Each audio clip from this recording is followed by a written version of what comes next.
Hi, I'm Rebecca. I live in France. I'm originally from the United States, and I am here because my husband is French. We moved here about 3 years ago, and I'm just beginning my journey towards citizenship in France. This is all new to me, so as I go through it, maybe you can take something away from that. I will say I'm applying as someone with a French spouse. So every situation is different. I'm sure there are plenty of similar situations, but you really have to do your research and find out what's best for you. If you have any advice for me, if you've gone through this process, I would love to hear it. If you have questions, feel free to ask. I'll try to answer as best I can, but like I said, I'm just going through this, and so I'm just recording my experience. I'll try to keep you posted on anything new with this process. From what I've seen online and also heard from others who've gone through it, it can take from 12 to 18 months once you apply. I will be eligible to apply for this through marriage in about 2 months. That will mark our 3 years here. You can apply even if you haven't lived in France for 3 years, if you've been married for at least 5 years. I do qualify for that, but from what I've seen, it looks a little bit more complicated to apply that way. Just a few extra hoops to jump through. And since I'm so close now to the 3 years, I'm just gonna wait and actually apply once I hit the 3-year mark. Some things you can do if you are not at that 5 years of marriage and 3 years living in France point is to learn French. The first thing I did to start this journey at all was to learn French. I came in with an A2 level. The language scale is A1, A2, B1, B2, C1, C2. C2 is native level. And right now the requirement is B1 level in writing and speaking. That is set to change to B2. Right now it is currently B1. I have heard that it will stay B1 for marriage, but it's not guaranteed. So I'm gonna go ahead and try to apply. You do have to prove your language level, and there are a bunch of different ways you can do that. For me, I took the TCF-IRN. I made a video about that. If you're interested, I can link it. But through that test, I achieved a B1 level for oral and writing. So I'm good. I can use that test. It's only valid for 2 years. So I think I have 1 more year until that validity expires. So I'm gonna go ahead and apply while I can use that test. The next step I've taken is to find the form number 15277*04. It'll take you to the French administration website. Through that website, will link that. You need to print 2 of these forms because you'll need 2 original copies of this form filled out to submit for your nationality. And once you have that form, you can actually, if you're not sure of your préfecture that you need to submit this through, because you'll have to mail all of these documents to your préfecture. So what you can do is through that website, you can search where you live and find the préfecture for your region. Mine is Haute-Garonne. So that's actually, the préfecture is located in Toulouse.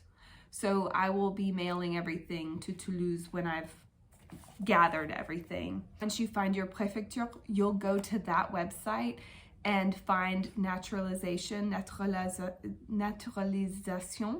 And once you find that, you'll click on it. It will give you a list of forms that you'll need to submit. It also gives you some conditions. So this was what was on the website. It's a list of different conditions for nationality, just making sure. Mine specifically is through marriage. And so once you go through all of those, then there's a whole list of forms. So I've gone through and kind of marked. There are plenty that I won't need to submit.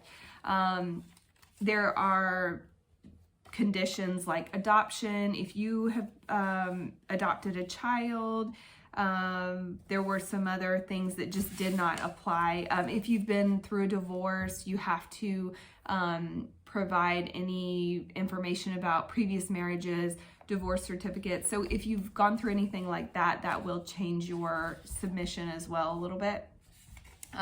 So anyway, this is sheet 2. The last one is, these are all of the different ways that you can prove your language level. And that is everything, but it's a ton of forms.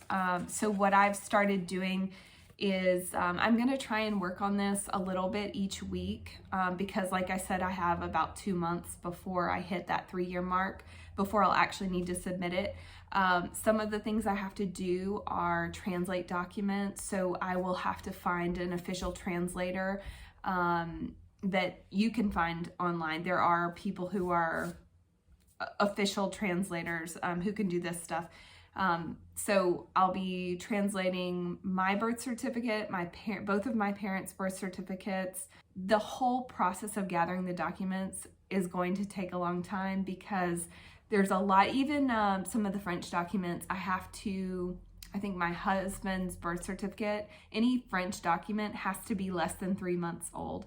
So you have to get a new original copy marked less than 3 months old, which is not hard to do. It's just another step in the process. Some things that I know and imagine will make this process easier is having your own printer or access to a printer. Also having a scanner, or there's an app that I like to use called Cam Scanner, and that'll make scanning documents like I have to scan every page of my passport that's stamped. I have to scan my husband's passport, his French ID. There are plenty of documents that I will have to scan and then have printed. So even if your printer doesn't have a scanner, you can use a service like Cam Scanner. It's free. You will have, unless you pay, you will have the logo at the bottom of the page. That's never been a problem on anything I've submitted. So I highly recommend that app. There's a photo ID app that I use. I will have to have 2 photo IDs, and that app is great. You take the photo yourself on your phone. They will, it depends on what you need. So I will mark that it's for citizenship, and they'll send me the correct size. If for some reason it's rejected, you get refunded your money, but I've submitted it. I've used it for visas. I've used it for passports, and I think I've used it for my driver's license as well. I've never had a problem. It's worked really well. So, and they will either send you, if you need a printed copy, they will mail you. You can pay to have it mailed to you. Or if you just need an electronic copy, for example, I think my visa, I didn't need a printed copy. I just sent the electronic QR code.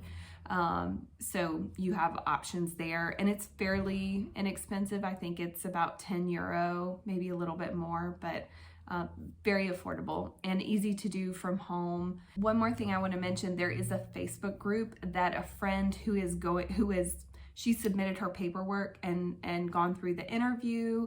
She's had an officer visit her home, which is part of this process. So she's further into the process. She told me there's a Facebook group that she used to prepare for the interview, to ask questions about what she was submitting, and so I can link that as well. It's a private Facebook group, and if you have questions, I think people who've been through that process have tried to answer them as best they can, so that can always be helpful. Anyway, like I said, if you have any questions, if you have any advice, please let me know in the comments below, and please follow along. Thanks.